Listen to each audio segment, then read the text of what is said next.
Coucou les divines, j'espère que vous allez bien aujourd'hui, que vous avez passé une belle journée. Aujourd'hui en fait on va parler anatomie. Hier soir je regardais une nouvelle série sur Netflix, alors c'est une série docu sur Netflix et qui parle du plaisir féminin. Et donc j'ai regardé le premier épisode et c'était super intéressant. Alors bien sûr ça s'adresse... les femmes qui sont interrogées, ce sont des Américaines, donc qui ont aussi une autre culture que nous autour de la sexualité, de notre sexe de femme, etc. Mais c'était quand même super intéressant où en fait elles ne savaient, où en fait à un moment donné on leur demande en fait de citer des parties de leur corps au niveau de leurs organes génitaux. Et en fait elles étaient incapables de dire un seul mot, et donc j'ai trouvé ça fou. Et en même temps, moi je me suis souvenu que j'ai la chance en fait d'avoir une maman qui était prof de sport, donc qui connaissait l'anatomie et qui nous parlait en fait de l'anatomie de notre corps et aussi de l'anatomie en fait de nos organes génitaux. Donc en fait pour moi ça me paraît juste fou. Et en même temps je me suis souvenu qu'à l'école jamais on a parlé de ça. Et bien sûr après encore moins du clitoris, puisque le clitoris a été vraiment cartographié dans les années 2000. Donc toutes celles qui ont été à l'école avant les années 2000, c'est sûr que vous n'avez pas eu la cartographie du clitoris. Et je sais même pas si à l'école aujourd'hui ils en parlent. Hein.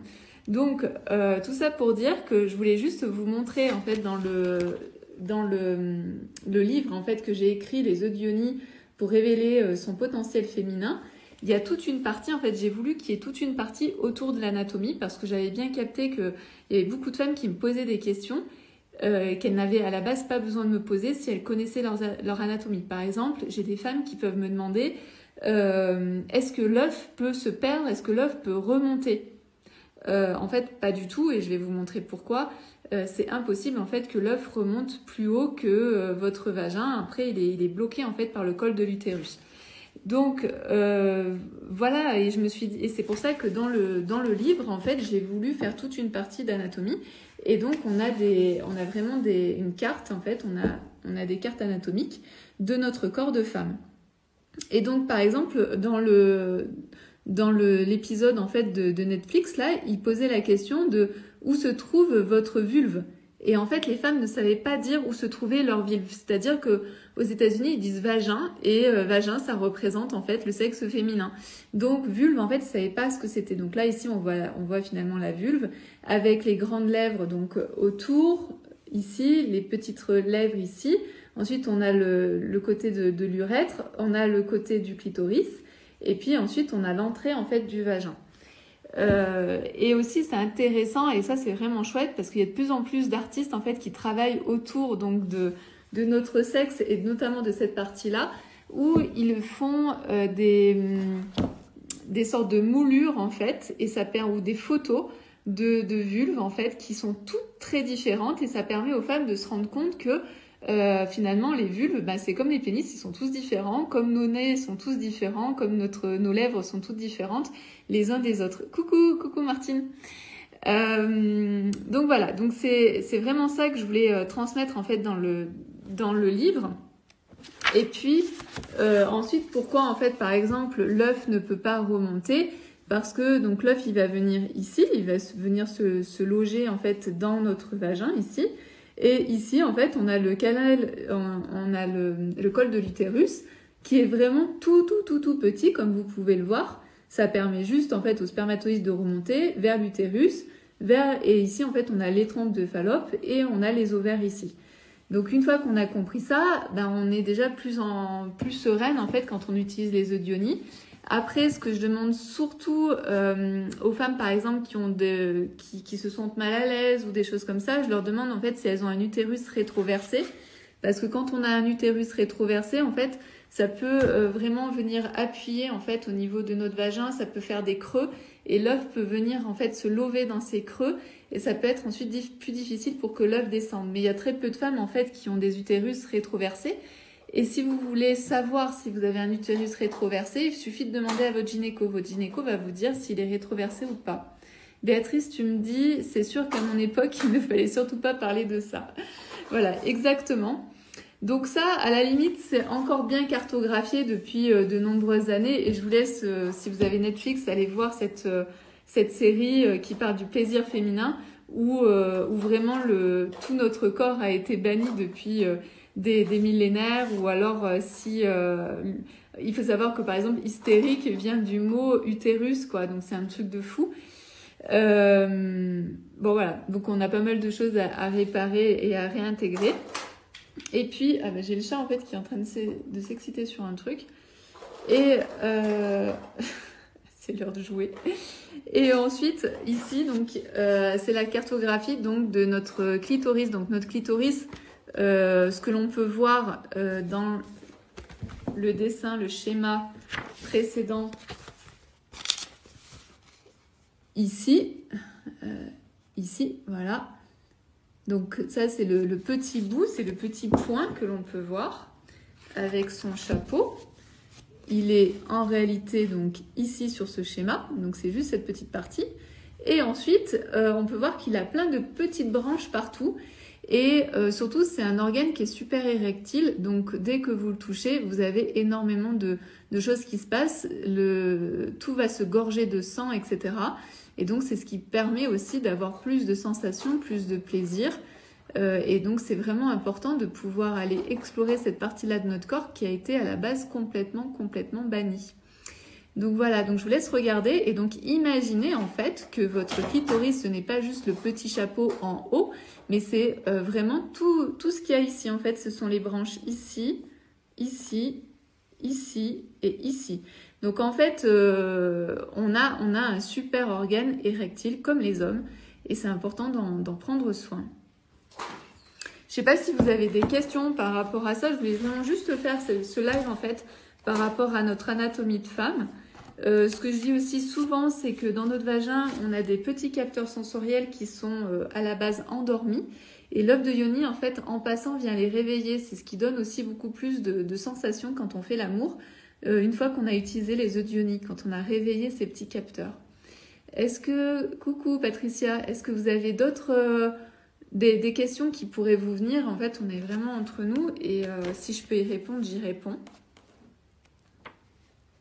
Mais c'est vraiment d'aller aussi regarder donc ces dessins, aller regarder des planches, aller regarder comment on est faite.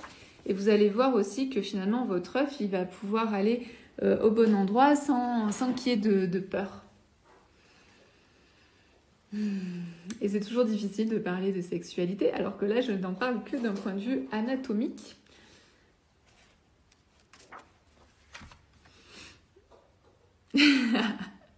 En tout cas, si vous avez d'autres questions, vous pouvez les poser en commentaire, je serai ravie d'y répondre. Également, n'hésitez pas à transmettre cette vidéo. N'hésitez pas aussi à liker si vous pensez qu'elle est importante, qu'elle puisse être vue par de nombreuses personnes. Voilà. Et puis de toute façon, vous retrouvez tout en fait dans le livre Les œufs de Yoni pour révéler son potentiel féminin. Vous pouvez soit acheter le livre tout seul à 17 €, soit aussi je fais des coffrets avec un œuf plus un livre, voilà, sur la boutique. Alors je ne sais pas ce que c'est. Patricia me dit, est-ce que ça peut aider pour se remuscler le périnée? Je n'ai pas compris. Qu'est-ce qui peut aider à remuscler le périnée? L'œuf de Yoni? Oui, si c'est ça la question. L'œuf de Yoni, en fait, ça aide vraiment à tonifier en fait le périnée et donc à réduire, à diminuer, voire à stopper en fait les fuites urinaires. Et ça, peu importe l'âge, hein, aujourd'hui, je m'aperçois qu'il y a énormément de femmes, peu importe l'âge, quand elles ont 20 ans, 25 ans, si elles ont fait des sports très intensifs, en fait, ça a abîmé le périnée. Et de l'autre côté, après, il peut y avoir donc la grossesse où le poids du bébé, en fait, appuie sur le périnée, donc le périnée se détend. Ensuite, il y a l'accouchement où là, en fait, le périnée vraiment s'ouvre et après, il faut retonifier. Et ensuite, on a toute la partie aussi ménopause où en fait, nos tissus sont de plus en plus fins, de moins en moins élastiques et c'est ce qui peut provoquer des fuites urinaires. Donc, par exemple, si vous êtes une femme qui a fait du sport intensif quand elle était jeune, ensuite, elle a eu plusieurs grossesses et ensuite, il y a la ménopause, forcément qu'il peut y avoir vraiment un gros risque de fuite urinaire et l'œuf de Yoni peut vraiment vous aider. J'ai 3 enfants et 3 césariennes. En fait, les grossesses en elles-mêmes en fait, appuient sur le périnée et viennent détendre le périnée. Donc c'est pour ça que c'est important de tonifier, même si vous avez eu une césarienne, de quand même tonifier, parce que même quand on est enceinte, on peut avoir en fait des fuites urinaires tellement ça appuie en fait sur le périnée. J'ai envoyé une question à Anna, la boîte à questions. Alors, ah ok. Alors attends, je crois savoir où est-ce que c'est. Attends, je vais regarder. Et j'ai pas encore fait le pas. Alors, dans quel sens l'introduire, l'œuf, s'il vous plaît? Je viens de faire l'acquisition et j'ai pas encore passé le cap. Super intéressant. Merci Sabrina pour la question. Alors, moi, ce que je dis toujours, c'est à vous de tester, à vous d'observer ce qui vous semble le mieux. Après, les œufs que je vends, je ne sais pas si tu as pris un moyen, mais les œufs que je propose, en fait, les moyens ne sont pas trop gros. Donc, en général, ce que vous pouvez faire, c'est de pouvoir l'insérer, en fait, la partie la plus haute, la plus large, la première. Et quand vous regardez votre vagin, en fait, il est dans ce sens-là. Ensuite, c'est vraiment à vous de voir si vous sentez que c'est plus facile pour vous de passer par le petit côté, ça va aussi. Ce que vous pouvez faire aussi, si vous manquez de lubrification ou ce genre de choses, c'est de mettre un point d'huile de coco en fait pour que ça glisse un peu mieux et éviter les micro-déchirures par exemple. Voilà, mais après moi ce que je vous invite c'est vraiment à expérimenter ce qui est bon pour vous. Il n'y a pas, par rapport à ça en fait, il n'y a pas vraiment de règles, c'est vraiment comment vous le sentez et ce qui vous semble le mieux pour vous. L'œuf de Yoni, ça apprend à la femme à s'écouter et à se guérir elle-même. C'est-à-dire que c'est à arrêter de se dire alors c'est quoi, on m'a dit quoi, on m'a appris quoi. C'est justement on déconstruit en fait tout ce qu'on nous a appris pour pouvoir ressentir ce qui est bon pour nous. C'est ça la magie de l'œuf de Yoni. Est-ce qu'il y aurait d'autres questions ?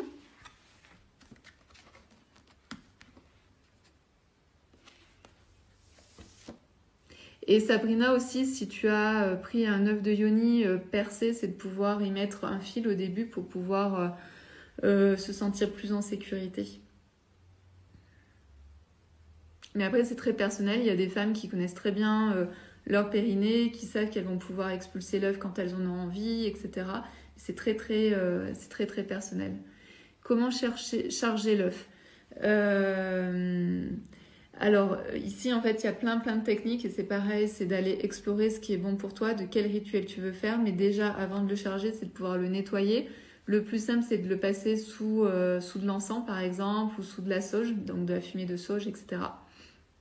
Ça va permettre de le nettoyer énergétiquement. Souvenez-vous que vos œufs en fait ils ont voyagé, ils ont été extraits de la terre, ils ont été travaillés, touchés par plein de mains.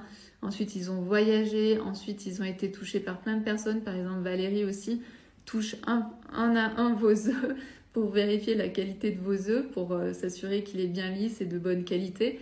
Donc, tout le monde, en fait, touche votre œuf. Donc, c'est vraiment important de le nettoyer d'un point de vue hygiénique quand vous le recevez, et aussi énergétique, pour pouvoir enlever tout ce que l'œuf, alors la pierre, a pu absorber comme énergie. De l'autre côté, ensuite, pour le recharger, il y a plein de techniques. Ça dépend aussi de l'œuf que tu as. Le mieux, c'est par exemple de le mettre sur une coquille d'ormeau, par exemple. Ça peut être de le mettre à la terre, ça peut être de le mettre à la pleine lune, ça peut être de le mettre dans de l'eau de source, etc. Mais encore une fois, ça dépend l'œuf que tu as. Il y a aussi des œufs, par exemple, plutôt les œufs énergétiques. Vous pouvez les mettre à l'aube, par exemple, au soleil du matin, ça peut être aussi sympa. Donc voilà. Donc il y a plein de techniques à explorer. Il y a aussi des techniques où, par exemple, vous n'avez pas bien le temps, donc vous allez le faire de telle ou telle manière et ça va aller plus vite. Et aussi, ce que vous pouvez faire, c'est prendre le rond, par exemple, que je propose, le rond de rechargement énergétique, qui est en fleur de vie et en quartz cristal. Donc le quartz cristal, ça amplifie l'énergie de la fleur de vie, ça amplifie l'énergie de votre œuf.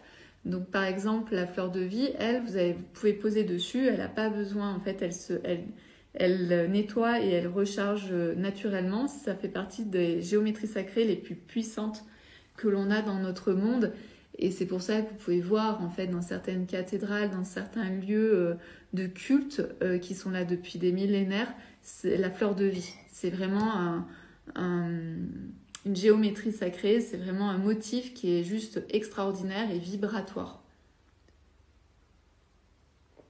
Est-ce que ça répond à ta question, Sabrina? Est-ce que vous avez d'autres questions autour de la pratique des œufs d'Ioni? J'étais partie à la base sur le côté plus anatomique et là, ça... voilà. Donc allez-y si vous avez des questions. Sinon, ben, je vous invite à me laisser des commentaires ou sinon aussi en message privé, j'y réponds en vocal. En fait, ça, moi, ça me permet d'aller plus vite et de vous laisser de plus d'infos. On nettoie nos pierres avec du savon, oui, avec du savon intime, c'est bien. Voilà, au moins ça évite en fait d'être trop abrasif, hein, parce qu'après il faut voir aussi de ne pas nettoyer avec n'importe quoi. Et ça permet de nettoyer déjà l'œuf avec un savon intime ou un savon, tu vois, assez neutre pour éviter d'abîmer la pierre. Parce qu'en fonction de la pierre que vous avez, elles sont plus ou moins fragiles. Hein. La pierre, normalement, elle est sous terre. Elle n'est pas là pour être nettoyée, etc., etc. Ce livre peut être une bonne entrée en matière pour aider ma fille de 11 ans à découvrir son corps. Alors, moi, je dirais que non, parce que c'est vraiment, il y a des choses qui sont vraiment en lien avec aussi la sexualité, c'est pas juste de l'anatomie. Par contre, moi, ce que je t'invite à faire, c'est de pouvoir, toi, le lire, d'intégrer en fait ce qui semble intéressant pour ta fille à entendre et de pouvoir ensuite créer le lien au travers de ce livre ou ce genre de choses. Mais je pense que, après c'est à toi de voir, hein, mais je pense que il y a quand même beaucoup de choses qui sont vraiment en lien avec la sexualité. Je l'ai vraiment écrit plus pour la femme que pour la préadolescente ou l'adolescente qui découvre son corps. Donc c'est juste que je ne l'ai pas écrit voilà, à destination des préados. Mais après, je ne sais pas du tout la maturité de ta fille et peut-être que ça pourrait lui convenir. Donc moi, je t'invite d'abord à lire le livre et ensuite de voir ce que toi tu peux intégrer, lui transmettre, ou si tu penses que voilà, elle est mature et que ça peut lui convenir effectivement de lui offrir. Voilà ce que je peux te dire par rapport au livre. Mais ça peut être une aide, ça peut être un lien. Tout à fait, je comprends, merci. Ok. Où est-ce qu'on peut se le procurer? Ben, sur le site internet œuf avec un s-2-yoni.com, mais en fait il suffit d'aller dans le Linktree en fait en haut dans la bio et vous allez tomber sur la boutique. Et là je vais pas l'écrire parce que sinon je pense que ça va être compliqué si je l'écris ici. œuf de Yoni. Et donc il y a le livre et il y a aussi des coffrets avec livre plus œufs. Il y a différents œufs. Désolée pour ma question. Ici, mon Mala n'est toujours pas annoncé par Colissimo quand elle est... Ah ben il est parti ce matin. Hier matin. C'est bizarre qu'il soit toujours pas parti. Mais en tout cas, moi je l'ai déposé hier matin à la poste. Alors comme je suis à l'étranger, je sais pas. Mais en tout cas, normalement, il est en route. Je te sens impatiente, Béatrice. Mais en tout cas, il est parti. Est-ce qu'il y a d'autres questions? Et puis aussi, ce que j'ai mis aujourd'hui, parce que donc Inès m'a dit « Ah, il faut que je commande un mala intuitif comme celui de Béatrice, comme celui que Béatrice a commandé. » Donc Inès me dit « Ah, il faut que je commande un mala... intuitif, sur mesure pour ma maman pour la fête des mères et tout, et donc elle m'a rappelé en fait ce moment-là. Et donc ce que je voulais vous dire, c'est que si vous voulez faire un beau cadeau à votre maman, c'est important de commander maintenant votre mala, parce que le mala je le fais moi-même de manière intuitive, donc ça me prend beaucoup de temps. Je peux pas les faire au dernier moment et ça c'est hors de question que je me précipite pour faire ce genre de choses. Donc si vous voulez offrir un joli mala, un joli collier à votre maman, il faut vraiment le commander maintenant, voilà, pour qu'on ait le temps de le faire et que, voilà, que moi je ne sois pas dans le stress, parce que sinon c'est plus un mala intuitif.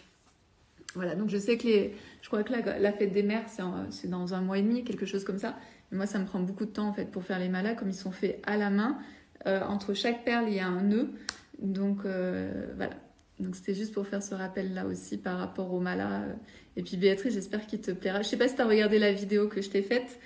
En tout cas, j'espère qu'il te plaira. Il est très beau et celui de Béatrice, il est pastel, il est très aérien. Voilà. Est-ce qu'il y a d'autres questions par rapport aux audionies, par rapport à la pratique? Sinon, comme je disais tout à l'heure, n'hésitez pas à me laisser des messages, donc soit sous la vidéo, hein, cette vidéo après elle va rester, elle sera en post, elle sera en replay, soit n'hésitez pas à me laisser des messages en privé, moi je vous réponds en fait en vocal et c'est rapide et en même temps ça me donne voilà, ça me permet de vous donner toutes les infos, tout le détail qu'il faut plutôt qu'à l'écrit, c'est plus compliqué. Ok. En tout cas, je vous remercie d'avoir été présente, d'avoir posé autant de questions sur la pratique. Je reste présente pour vous. Pour la fréquence d'utilisation, Sabrina, alors moi, ce que je conseille, c'est d'utiliser l'œuf pas plus d'une fois par semaine, on va dire ça comme ça. Après, c'est à toi de voir comme d'habitude, mais en tout cas, c'est pas plus d'une fois tous les 5 jours ou tous les 7 jours. Pour permettre en fait à ton corps d'intégrer ce qu'il vient de vivre, pour pouvoir intégrer au niveau énergétique mais aussi au niveau physique. Et puis ensuite de garder l'œuf au début, déjà si tu le gardes pendant 1 heure, c'est déjà beaucoup. Tu peux sentir en fait des contractions en bas du ventre, c'est que le périnée a beaucoup travaillé. Donc à toi de voir et de sentir. Et moi par exemple, je peux pas non plus trop garder l'œuf parce que sinon des fois je me sens un peu irritée, je me sens un peu fatiguée, je me sens en colère. Donc le but c'est pas de passer de l'autre côté, c'est-à-dire que quand vous utilisez l'œuf, ça peut fatiguer votre périnée, donc ça peut fatiguer votre corps. Et donc derrière vous pouvez être aussi en colère, irritable, etc. Donc l'œuf de Yoni il est là pour nous faire du bien. Donc c'est de pouvoir écouter vraiment ton corps et de sentir à quel moment tu l'enlèves. Après, il y a l'autre technique que moi je faisais au tout début, c'est j'attends en fait qu'il sorte tout seul. Et c'est vraiment sympa aussi d'attendre que l'œuf sorte tout seul, mais il faut vérifier que vous n'êtes pas fatigué par l'utilisation de l'œuf de Yoni. Est-ce que ça répond à ta question? Et Béatrice qui me dit oui, je l'attends avec impatience. Il arrive, je pense qu'il arrive, il est parti hier matin. Après, c'est juste que ça met un petit peu plus de temps. Ok, et bien écoutez, je vous souhaite une belle soirée. N'hésitez pas à me laisser des messages, des commentaires, et puis que ce soit en message privé ou en commentaire ici, à liker également les vidéos, à les transmettre, à les partager, que ce soit à vos filles, à vos mères, à vos tantes, à vos amis. Et puis moi je vous dis, je pense à demain pour une prochaine vidéo, un prochain live. S'il y a des sujets aussi que vous voulez que j'aborde, n'hésitez pas à me le dire et je me ferai un plaisir de répondre à vos questions en live. Je vous souhaite une belle soirée. Au revoir les divines.